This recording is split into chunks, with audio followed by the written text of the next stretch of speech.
तहे दिल से बहुत बहुत स्वागत है। तो दोस्तों, जैसा कि आपको पता है कि पिछले लेक्चर में मैं आपको अपना ये जो चैप्टर यहाँ पे चल रहा था उसके कुछ पार्ट कंप्लीट कर चुका था और आज अपन यहाँ पे उसी के आगे कंटिन्यू करते हैं।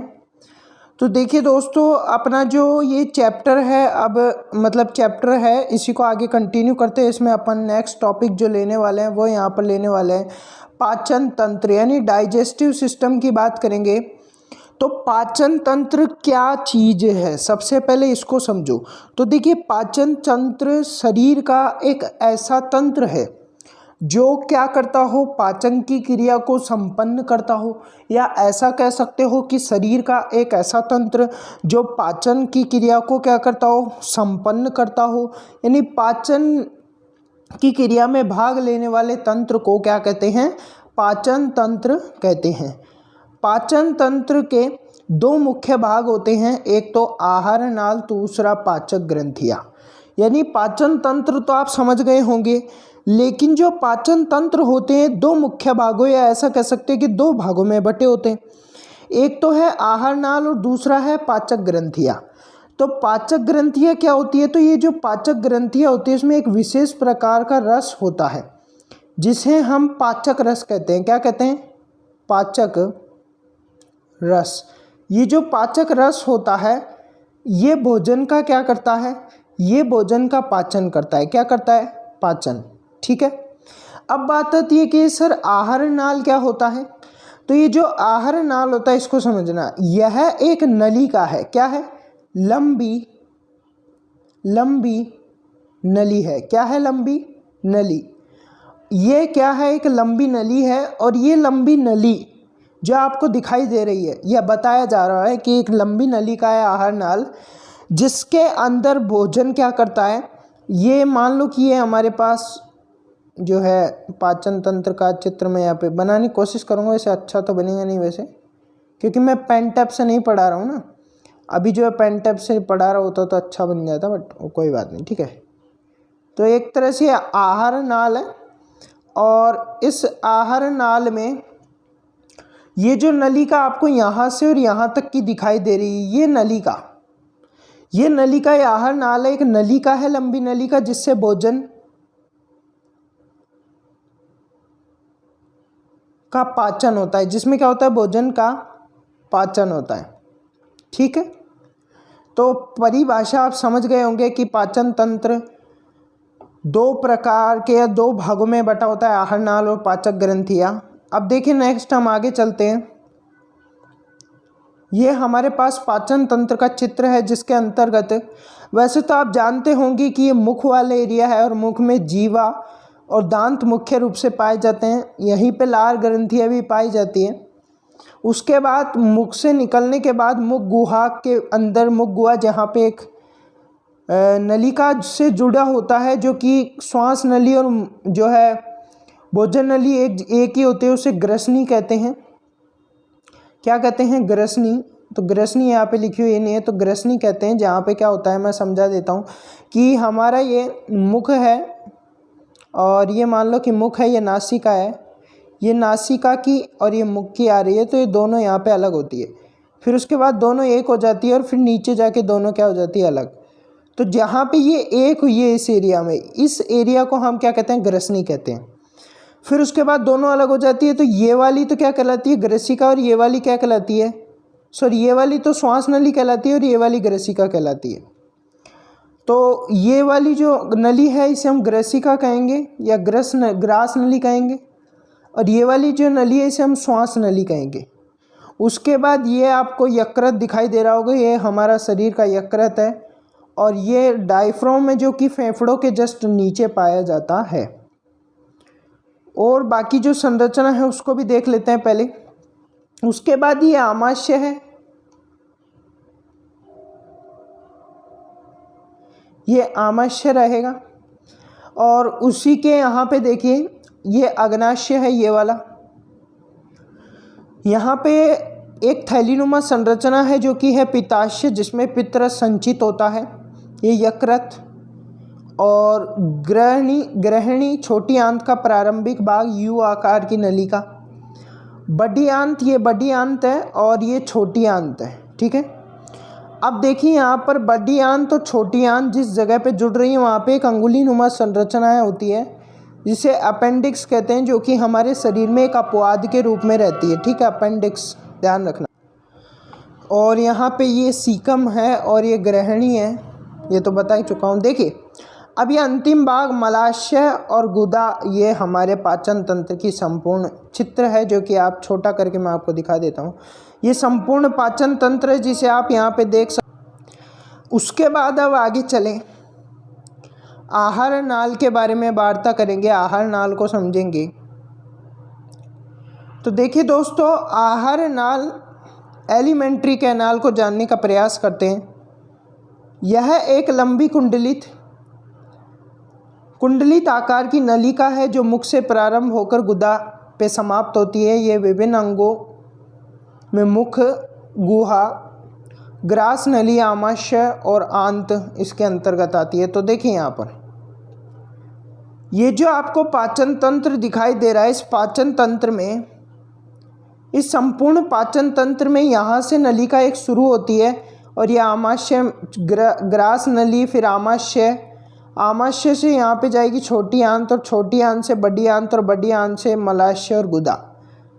तो ये जो इतनी बड़ी नलिका आपको दिखाई दे रही है, यह जो नलिका है लगभग 9 मीटर की, ये जो नलिका आपके सामने आपको दिखाई दे रही है, यह नलिका ही क्या है, तो ध्यान रखना, आहार नाल है। क्या है? आहार नाल। और इस आहार नाल के अड़कर, या ऐसा कह सकते हो कि आहार नाल के ऊपर जगह जगह पर ग्रंथियां उपस्थित है जो कि पाचक रस का स्रावण करती है, जो भोजन के पाचन में सहायता करती है। उसके बाद यहाँ पर हम जो आहार नाल के विभिन्न भाग, अंग हैं, उनकी चर्चा यहाँ पर करते हैं। तो पहला मुख्य आता है मुख गुहा। अब मुख गुहा के बारे में तो आप भी बहुत कुछ जानते हो, बाकी अपन अभी इस लेक्चर में देख ही लेंगे। तो मुख गुहा में ऊपरी निचले 2 जबड़े होते हैं, जैसा कि आपको पता है, एक ऊपरी जबड़ा होता है, एक निचले जबड़ा होता है। उसके बाद यहाँ पे देखिए, इसमें यहाँ पर मुख गुहा में जीभ एवं दांत होते हैं। तो मुख गुहा में ऊपरी जबड़ा होता है, निचला जबड़ा होता है। ऊपरी जबड़े और निचले जबड़े के बीच में जीवा होती है और दांत होता है। मुख गुहा को बंद करने हेतु होठ होते हैं। तो मुख गुहा के बाहर क्या होते हैं? होठ, जो कि मुख गुहा को बंद करते हैं। मुख गुहा के आधार पर एक मांसल रचना जीभ की होती है। यानी मुख गुहा का जो आधार है उसमें एक मांस की बनी हुई एक संरचना होती है, जिसे हम क्या कहते हैं? जीभ कहते हैं। जिसका अगला सिरा स्वतंत्र पिछला सिरा जो फर्श होता है उससे जुड़ा होता है। यानी अगला सिरा तो स्वतंत्र होता है और पिछला सिरा जो आधार होता है निचले जबड़े का, उससे जुड़ा होता है। जीभ की ऊपरी सतह पर स्वाद कलिकाएं होती है। ये छोटी छोटी स्वाद कलिकाएं हमें स्वाद का अनुभव कराती है। ये ध्यान रखना, जो भोजन के विभिन्न स्वाद, मीठा, खट्टा, कड़वा आदि का ज्ञान हमें कराती है। जीभ भोजन को निगलने में सहायता करती है। तो जीभ के माध्यम से हमें स्वाद प्राप्त होता है। क्यों होता है? क्योंकि जीभ के ऊपर स्वाद कलिकाएं उपस्थित होती है, जैसा कि मैं चित्र के माध्यम से आपको समझाता हूँ कि ये एक क्या है? जीभ है। तो इस जीभ के ऊपर इस तरफ की जो कलिकाएं हैं, ये कलिकाएं खट्टा स्वाद का अनुभव कराती है। कौन सा स्वाद? खट्टा। उसके बाद इसके आगे की जो यहाँ पे कलिका होगी वो मीठा स्वाद का अनुभव कराएगी। ये ध्यान रखना, खट्टे के साथ नमकीन का भी कराती है। उसके बाद यहाँ पे पीछे की तरफ यहाँ पे जो कलिकाएं होंगी वो कड़वे स्वाद का अनुभव कराएगी। कौन से? कड़वे स्वाद का। तो कड़वे स्वाद का अनुभव यहाँ पे होगा, खट्टे और नमकीन स्वाद का अनुभव यहाँ पे होगा और मीठे स्वाद का अनुभव यहाँ पे होगा। ये बात ध्यान रखनी है। उसके बाद हम देखते हैं नेक्स्ट, दांत की बात करेंगे अब। तो देखिए दोस्तों, दांत का निर्माण कैल्शियम फास्फेट, जो 85% कैल्शियम फास्फेट से बना होता है। जो हमारा दांत होता है वो 85% कैल्शियम फास्फेट और कैल्शियम कार्बोनेट से बना होता है। कैल्शियम कार्बोनेट 10% होता है तथा शेष में कैल्शियम फ्लोराइड एवं अन्य लवण पाए जाते हैं। तो जो दांत होता है मुख्यतः किस तत्व का बना होता है? कैल्शियम, क्योंकि कठोर है और कठोर तो कैल्शियम की बनी हुई चीज़ होती है। तो इसमें क्या क्या 85% calcium carbonate, 85% calcium phosphate, 10% calcium carbonate और शेष में कैल्शियम फ्लोराइड होता है एवं लवण होते हैं। तो ये बात ध्यान रखना कि दांत का निर्माण या बना किससे होता है। अब थोड़ी सी बात यहाँ पे दांत के बारे में ही करेंगे।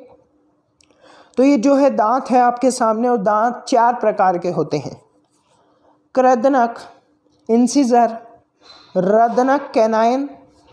हमारे जो कृदनक होते हैं वो एक जबड़े में 4 होते हैं। कितने होते हैं? 4। और दोनों जबड़ों में अगर बात करूँ तो 8 होते हैं। रदनक इंसिजर की बात करूँ तो इंसिजर एक जबड़े में 2 होते हैं और दोनों जबड़ों की बात करूँ तो 4 होते हैं। अग्रचवर्णक प्रीमोलर होते हैं। प्रीमोलर एक जबड़े में 4 होते हैं और दोनों जबड़ों में 8 होते हैं। उसके बाद चवर्णक की बात करूँ तो एक जबड़े में 6 होते हैं और दोनों जबड़े में 12 होते हैं। टोटल अगर आप करोगे तो 8 और 8 16 और यहाँ पे 4, 16 और 4 20, 20 और 12 32, यानी टोटल जो दांत होते हैं वो कितने होते हैं? 32। एक सामान्य मनुष्य में टोटल दांत 32 होते हैं। तो ये नंबर आपको यहाँ पे ध्यान में रखना है। और चलिए अब आगे देखते हैं। दांत 2 बार जन्म लेते हैं, ऐसा समझ लो कि मनुष्य में दांत 2 बार उत्पन्न होते हैं, इसलिए इसे हम द्विबारदंती या डाइफियोडोंट यहाँ पर हम कहते हैं।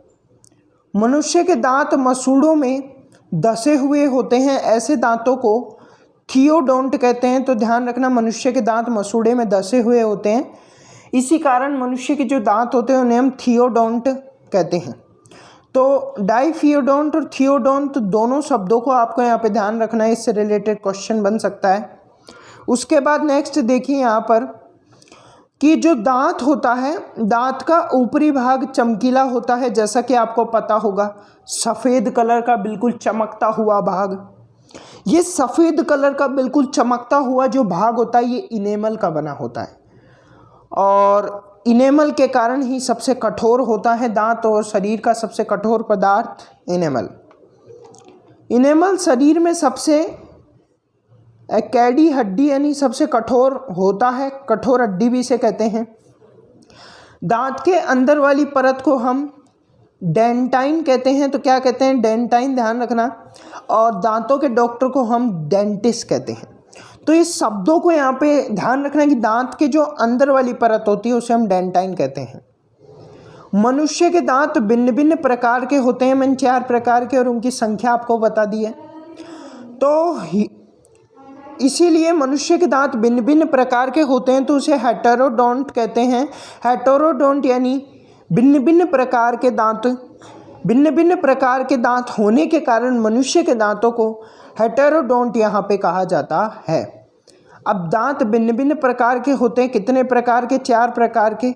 अब चारों प्रकारों के नाम और उनके कार्य जान लो। संख्या तो आपने देख ही ली। पहला है कृदनक, रदनक, अग्रचवर्णक और चवर्णक।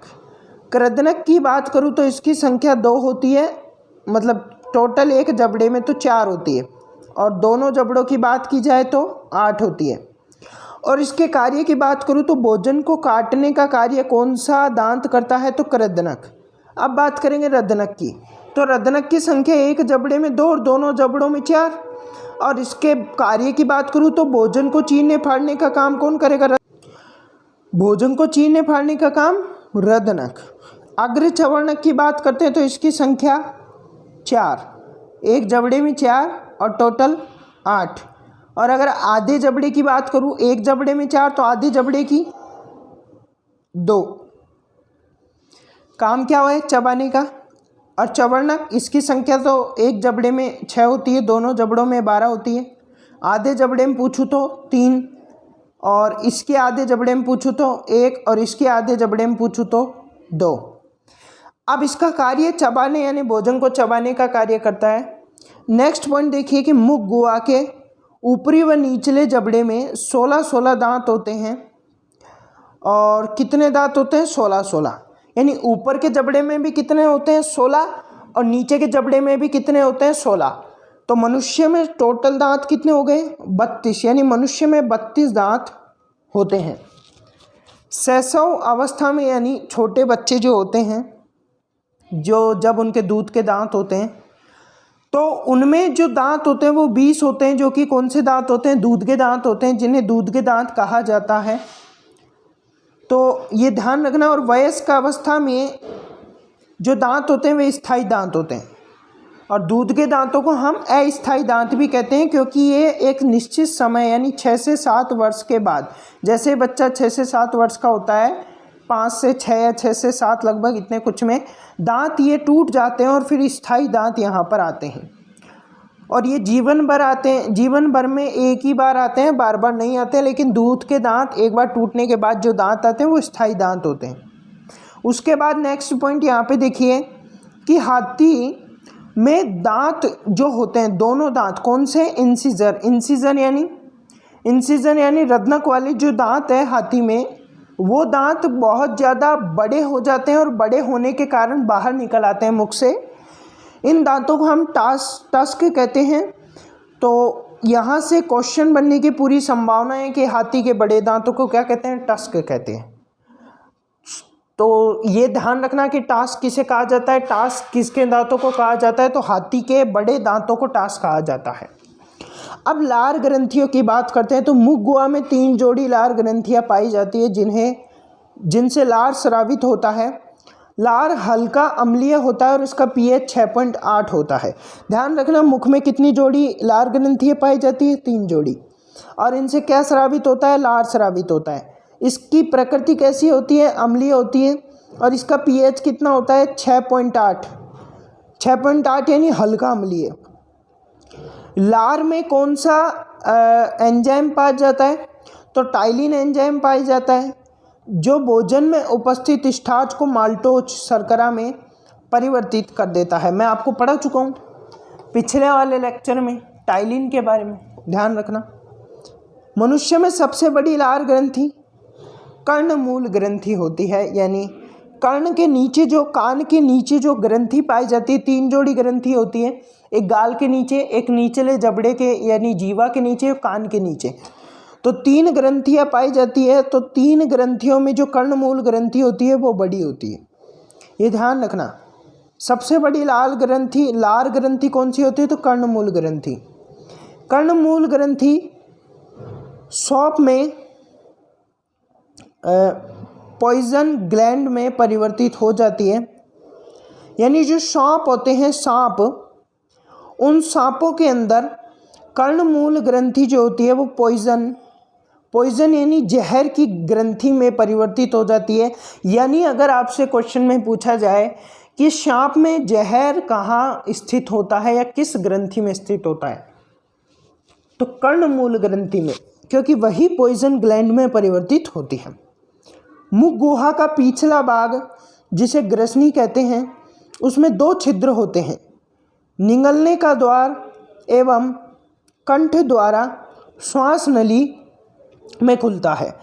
तो हमारा देखिए, जैसा कि मैं आपको यहाँ पे चित्र के माध्यम से समझाने का प्रयास करूँगा कि ये हमारा, मान लो कि ये मुख है और मुख से इस तरह की 2 नलिकाएँ निकलती है। अब ये सब यहाँ जाके एक हो जाती है, फिर उसके बाद नीचे जाके अलग होती है। तो यहाँ पे ये है मुख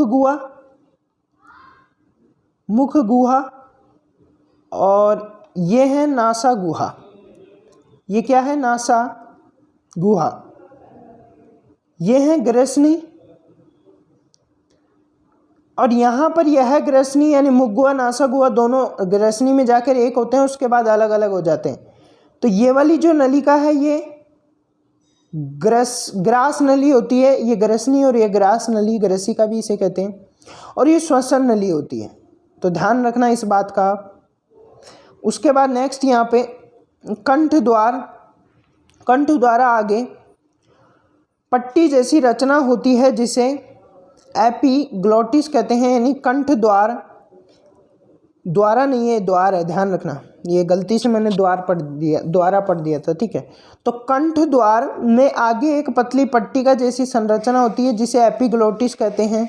ये भोजन करते समय यह पट्टिका कंठ द्वार को ढक लेती है, यानी कहने का मतलब ये जो श्वास नलिका है, श्वास नलिका के ये कंठ द्वार है, इस कंठ द्वार के ऊपर एक पतली पट्टिका जैसी संरचना होती है।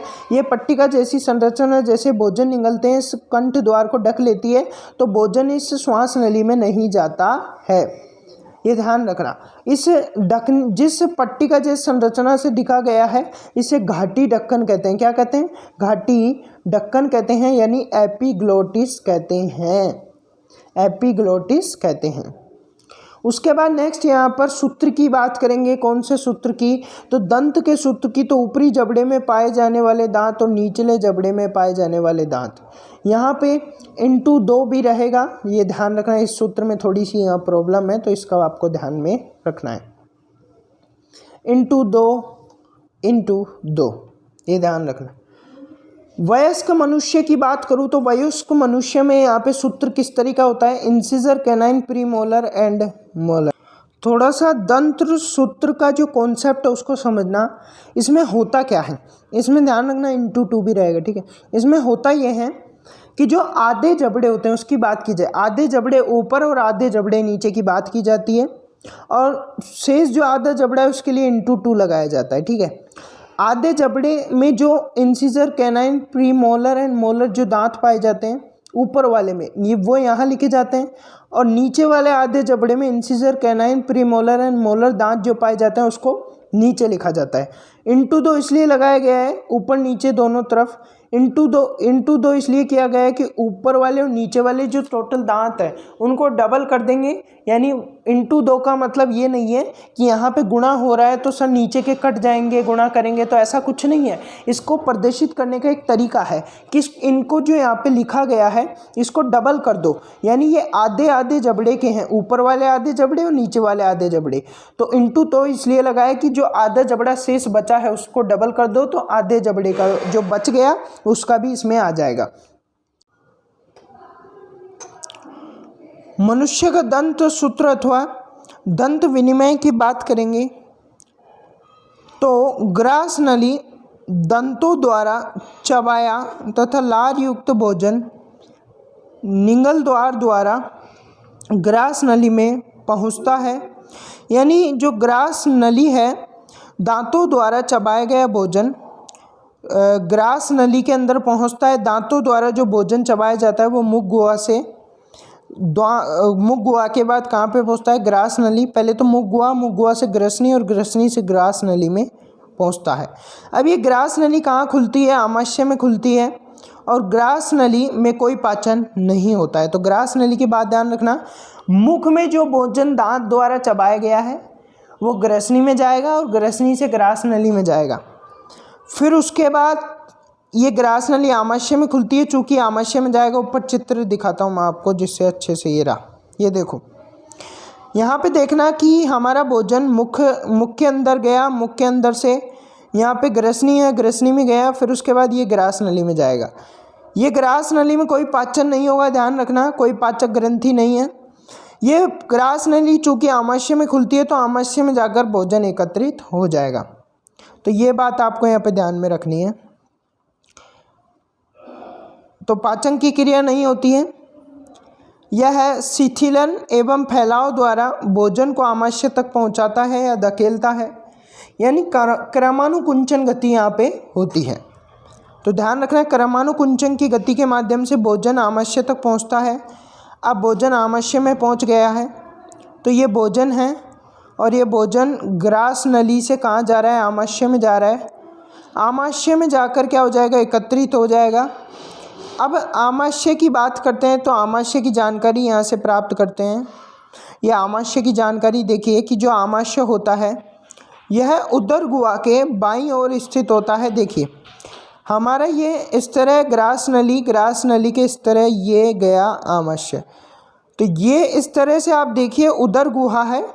उदर गुहा में ये क्षेत्र कौन सा हो गया? बायां, और ये क्षेत्र कौन सा हो गया? तो दायां।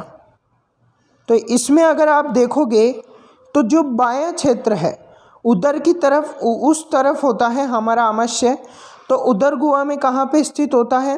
उदर गुहा में बाईं तरफ स्थित होता है कौन? आमाशय। तो ये ध्यान रखना पहला पॉइंट।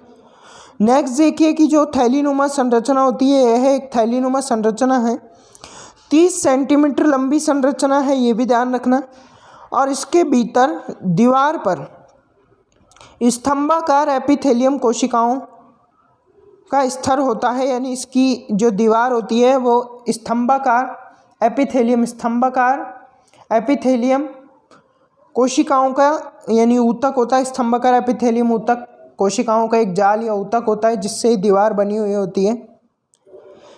यह स्तर जगह जगह अंदर की ओर धंसा रहता है।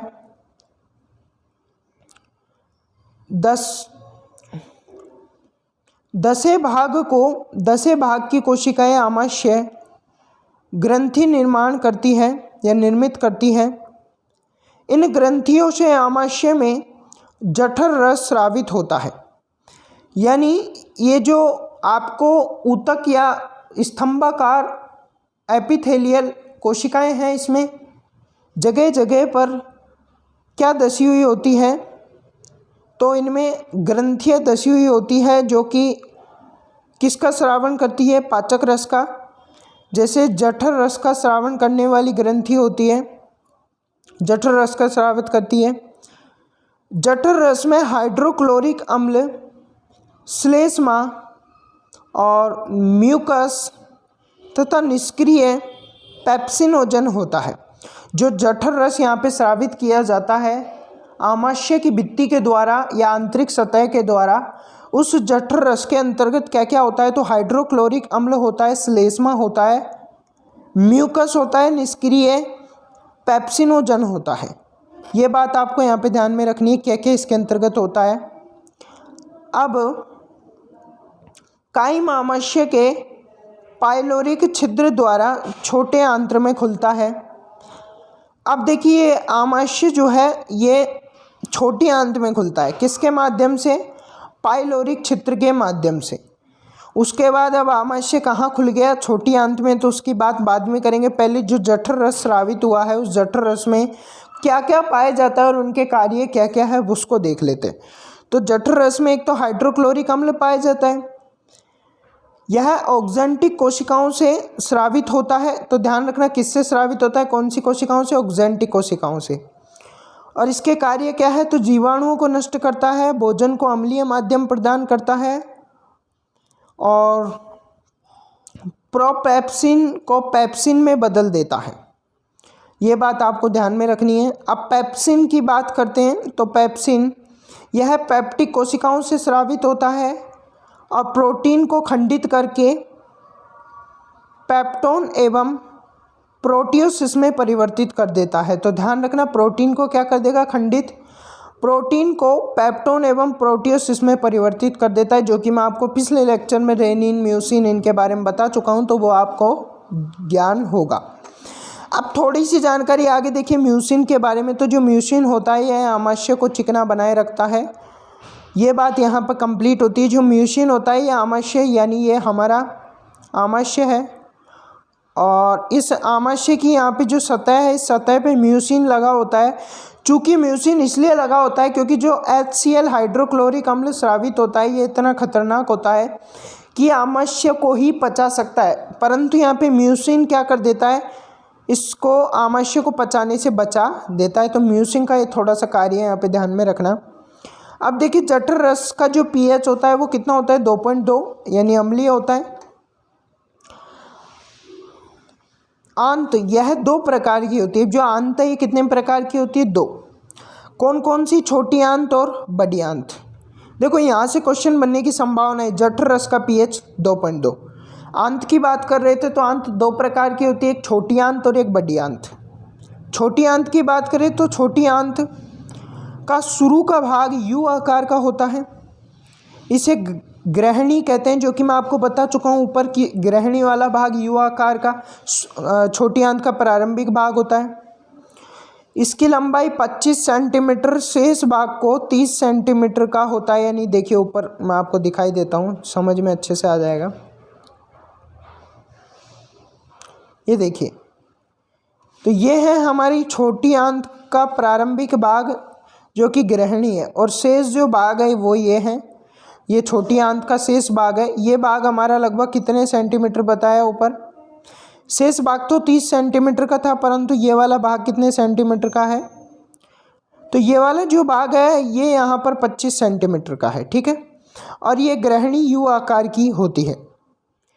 इलियम की भीतरी दीवार, जो इलियम है इसकी भीतरी दीवार पर आंत्र रसांकुर, इलियम क्या है सर? इलियम, ग्रहणी को इलियम कहते हैं इंग्लिश में।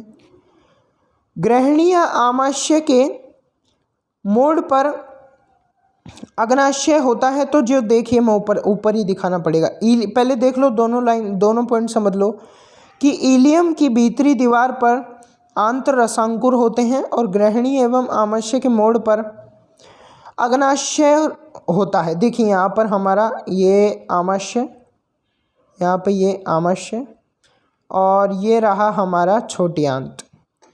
छोटी आंत में ये है हमारा इलियम वाला भाग, ये ग्रहणी वाला भाग, ग्रहणी और आमाशय जहाँ पे जुड़े होते हैं, यहाँ पे क्या होता है? अग्नाशय होता है।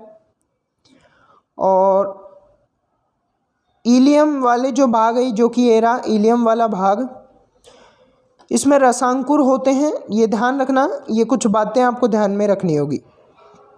आगे देखिए, पितृवाहिनियाँ वह अग्नाशय वाहिनियाँ मिलकर एक सामान्य वाहिनी का निर्माण करती है। पितृवाहिनियाँ और अग्नाशय वाहिनियाँ मिलती है और किसका निर्माण करती है? सामान्य वाहिनी, जो कि ग्रहणी में खुलती है। ध्यान रखना कि पितृवाहिनी और अग्नाशय वाहिनी दोनों मिलकर एक सामान्य वाहिनी या एक ही वाहिनी से जुड़ती है, और वो वाहिनी कहाँ खुलती है? तो ग्रहणी में खुलती है।